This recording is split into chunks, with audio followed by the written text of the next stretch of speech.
Bonsoir à toutes et à tous, mesdames et messieurs, que vous soyez accueillis selon vos endroits, selon vos milieux, selon vos lieux.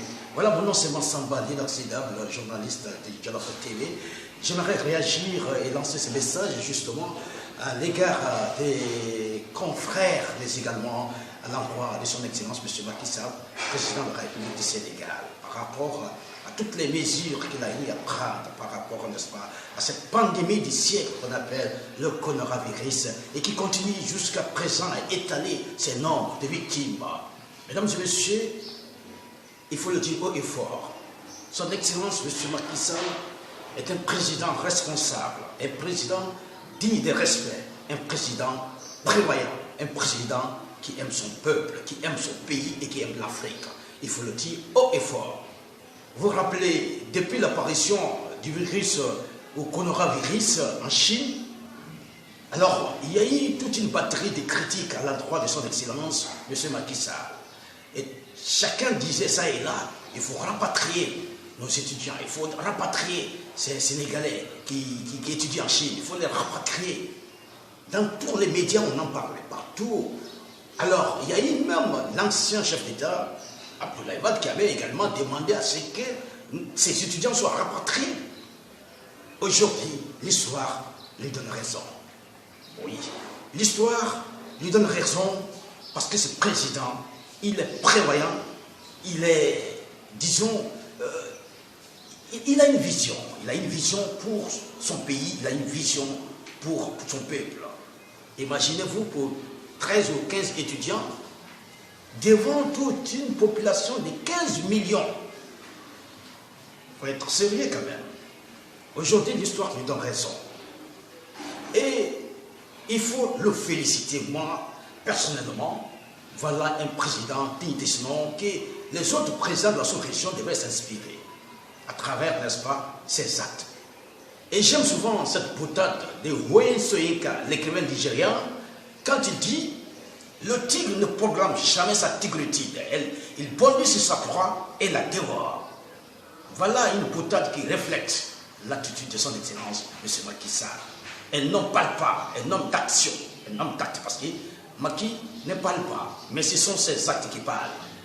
Et pour cela, il faut le reconnaître. On dit souvent, nul n'est roi chez soi. C'est vrai. Mais il faut savoir que ce président, certains pays d'Afrique, s'ils avaient ce monsieur comme président, il serait très loin, franchement, parce qu'il a une vision. Il sait ce que son peuple veut, il sait ce qui est bien pour son peuple. Et j'y reviens également sur cet adage africain qui dit « La poule ne donne jamais du poison à ses poussins. » Oui, jamais du poison à ses poussins.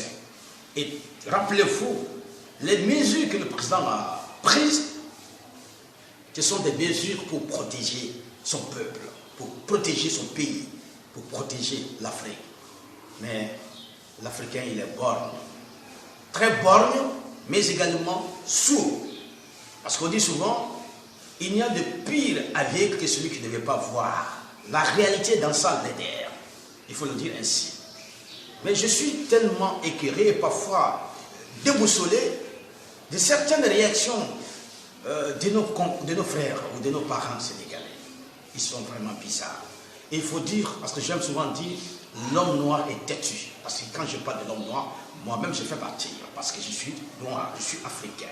J'aime pas parfois vraiment dire simplement des Sénégalais. Parce que ce qui se passe ici, ça se passe ailleurs, dans les autres pays. Mais imaginez-vous, depuis l'apparition du coronavirus, dans les autres, disons en Chine, parce que ça a commencé en Chine, mais qu'est-ce qui a fait aujourd'hui que ce coronavirus est un peu partout en Europe, en Italie, en France, en Espagne et ailleurs? Qu'est-ce qui a fait cela? Qu'est-ce qui a engendré cela? La négligence totale, bien sûr. Négligence totale.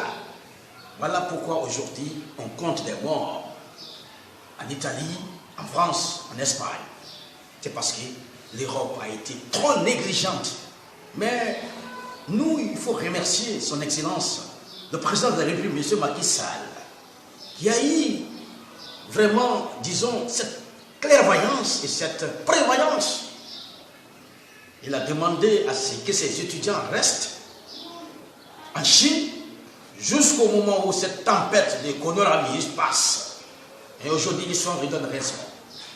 Il a pris également d'autres mesures préventives, interdisant les rassemblements, mais également éviter de saluer les gens. Parce que le coronavirus nous guette.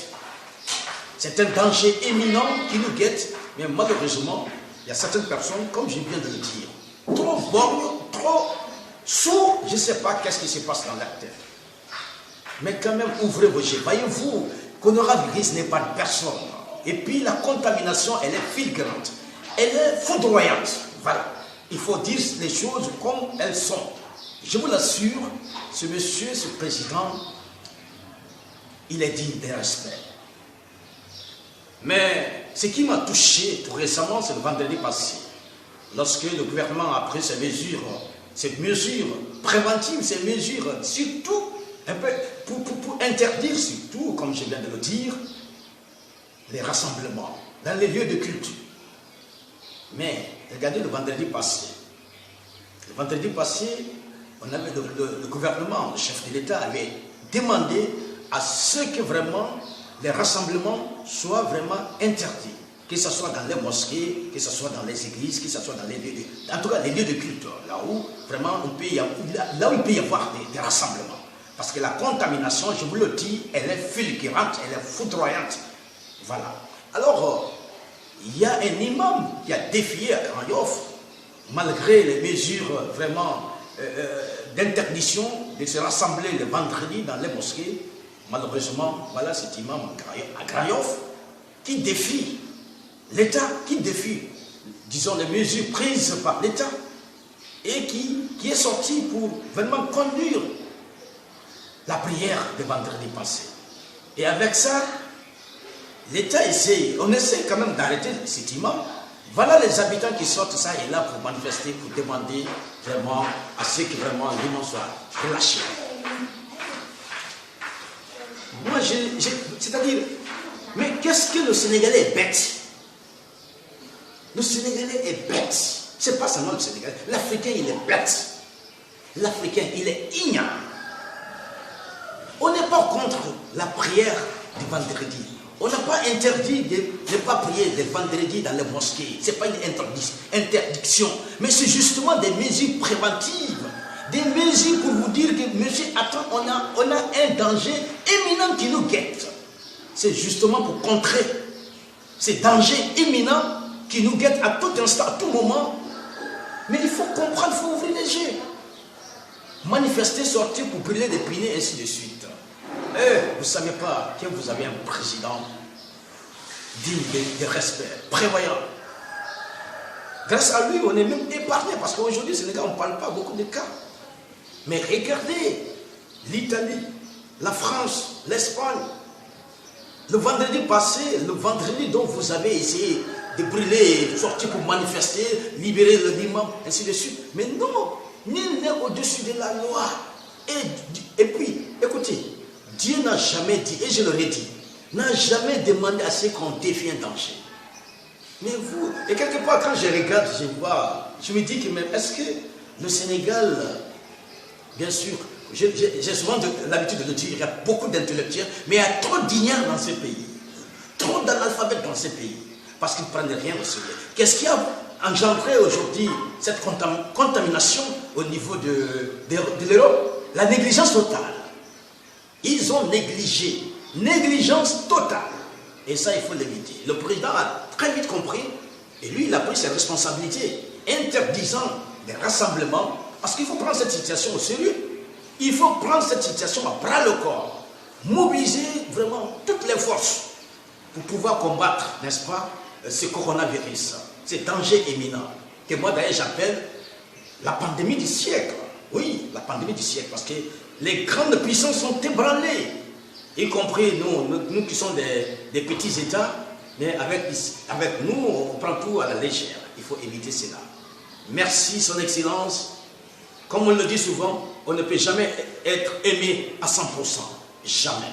On ne peut jamais être aimé à 100%. Il y aura toujours des détracteurs. Et ces détracteurs aujourd'hui ont compris. Et aujourd'hui, ils vous donnent raison. Ils vous donnent raison parce que tout simplement, ce que vous avez prédit, parce que moi je dirais, c'est une prédiction, vous avez prédit. Parce qu'il faut être clairvoyant, il faut être quelqu'un de très prévoyant pour pouvoir, n'est-ce pas, prendre certaines décisions. Ces étudiants qui sont restés là-bas, aujourd'hui, si vous les avez pris, rapatriés ici, on allait dire autre chose. On n'allait pas maintenant parler. On va dire que c'est Macky qui nous a amené ça. Pourquoi il a amené ces gens-là, sachant que vraiment il y a ce virus-là là-bas. Vous voyez comment l'Africain a une mentalité vraiment sordide. Mentalité qui, vraiment, parfois, on se demande même la question, qu'est-ce qui se passe? On ne sait pas qu'est-ce que c'est qu'on veut. On ne sait pas ce qu'on veut du tout. Et ça, c'est grave. Il faut, dans la vie, parfois, faire des choix. Et voilà un président digne de ce nom. Il sait ce qui est bien pour son peuple. C'est pourquoi j'ai dit cet adage africain tout à l'heure, que la poule ne donne jamais de poison à ses poussets. Il faut le comprendre.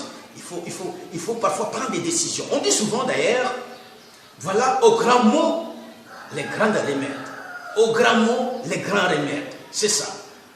Et oui, le chef de l'État a pu prendre ses précautions pour, n'est-ce pas, nous parer de ces dangers imminents qui nous guettent à tout instant. Et ces détracteurs ou certaines personnes d'ailleurs qui se disent croyants, et moi je me dis même, est-ce que c'est des croyants? Le grand marabout vraiment a fait un geste. Je ne vais pas dire parce que vous l'avez appris partout. Un geste en donnant quelque chose au président de la République en lui disant, voici ça pour vous aider vraiment à combattre ce virus. Mais quand même, vous ne croyez pas, non seulement à vos marabouts, vous ne croyez pas encore en Dieu, mais qu'est-ce qui vous prend? Vous croyez qu'il y a même certaines personnes qui m'ont dit ici, ah non, man, d'accord, tu vois, je ne suis pas d'accord qu'on ferme les mosquées pour la prière de vendredi. Mais on n'a pas dit on ferme les mosquées pour la prière de vendredi. Ils ont justement dit il y a un danger qui nous guette. Et comment contracter ce danger? C'est au niveau des rassemblements. On ne sait pas qui a ça. Mais Dieu même aime la propriété. C'est pas. Vous croyez que Dieu a pour chaise ici à Dakar ou disons. Non! Dieu, il est partout. Il est omniprésent. Omniprésent. Je vous le dis. Omniprésent. Voilà. Il est partout. C'est pas ici qu'il a son siège. Il est partout. Voilà. Et vous n'êtes pas encore plus croyant que ceux de l'Arabie Saoudite. La Kaaba. Là-bas, à la Mecque, la Kaaba. Vendredi, là, c'était vide. Est-ce que vous êtes plus croyant que ces gens-là? Non. Mais quand même, il faut se réveiller. Ce n'est pas une question de dire simplement, ah non, il ne faut pas fermer les mosquées, parce que c'est dans ces mosquées qu'on doit, n'est-ce pas, invoquer le nom d'Allah pour chasser, n'est-ce pas, ces dangers, pour chasser, n'est-ce pas. Mais attention. Mais mon frère, toi qui m'écoutes de l'autre côté, toi qui me suis, mais essaye de réfléchir, de tourner un tout petit peu ton esprit. Mais il faut être ignare pour penser à ça. Il y a un même qui m'a demandé, qui m'a dit, mais écoutez, les médias là, moi je ne comprends pas, à chaque fois on parle de coronavirus, on parle de ceci, on parle... Mais on ne voit jamais les corps. Laisse-moi rire, mon frère. Mais qu'est-ce que tu es bête? Mais qu'est-ce que tu es ignare? Toi, tu veux voir le corps du coronavirus. Mais regardez ces mentalités. Regardez ces mentalités. Man, d'accord, moi, ni fermé à Jackie, faut que nous ayons Julie, yalla moko aidé, yalla moko dédi, donc nous avons ñaan yalla mu dindi ko fi, mais tant que fermé qui d'accord tu moi. Vraiment Sénégal mais yo Arabie Saoudite, la Kaaba que je parle, bien sûr, la Kaaba, le lieu le plus saint de l'islam, la Kaaba, c'est fermé le vendredi passé, il y avait personne. Vous n'êtes pas mieux que ces gens-là. Vous n'êtes pas plus croyant que ces gens-là. Et puis mieux d'ailleurs, vous n'êtes pas plus, comment je vais dire, pieux que ces gens-là. Oui, quand même. Ils ont pris des mesures de fermer. Parce qu'ils savent que ce danger, il est imminent. Mais vous prenez ça à la légère, vous prenez ça... Voilà. Et parfois, je me demande, ne pensez pas que c'est ici, Dieu n'a pas pour siège au Sénégal ou ici à Dakar. Non, Dieu, il est partout. Je le redis encore. Parce que la répétition, elle est pédagogique. Parce que je reviens sciemment, revenir sur le même mot, c'est parce que je sais que c'est un danger qui nous guette. Et ce danger-là, c'est le coronavirus. Je voudrais que les gens comprennent que pour cela, il faut la mobilisation de toutes et de tous.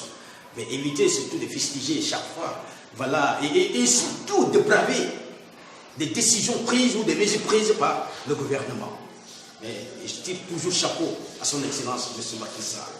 Prévisible, franchement, digne de ce nom, que d'autres pays, des présidents de la sous-région devraient prendre un exemple. Voilà un président qui ne parle pas, c'est ses actes qui parlent. Ses actes qui parlent. Voilà, c'est ça qu'on appelle l'homme, un homme responsable. Merci, son excellence. Merci pour tout. Et nous sommes derrière vous. On vous soutient dans vos décisions parce que vous prenez de bonnes décisions.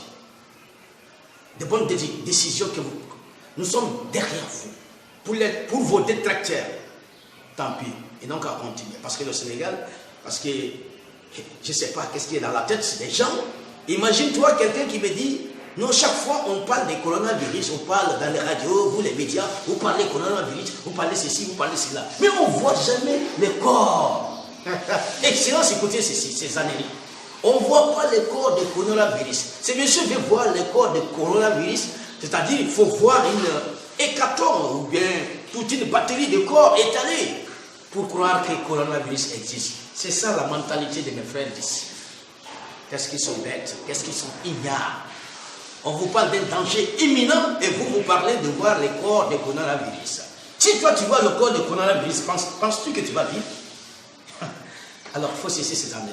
Il faut cesser ces années. Et voilà, mesdames et messieurs, c'était mon cri de cœur. Voilà, mais surtout, mes remerciements à l'endroit de son excellence, M. Macky Sall, qui est vraiment un président digne de respect, un président responsable, un président qui aime son pays et qui aime l'Afrique.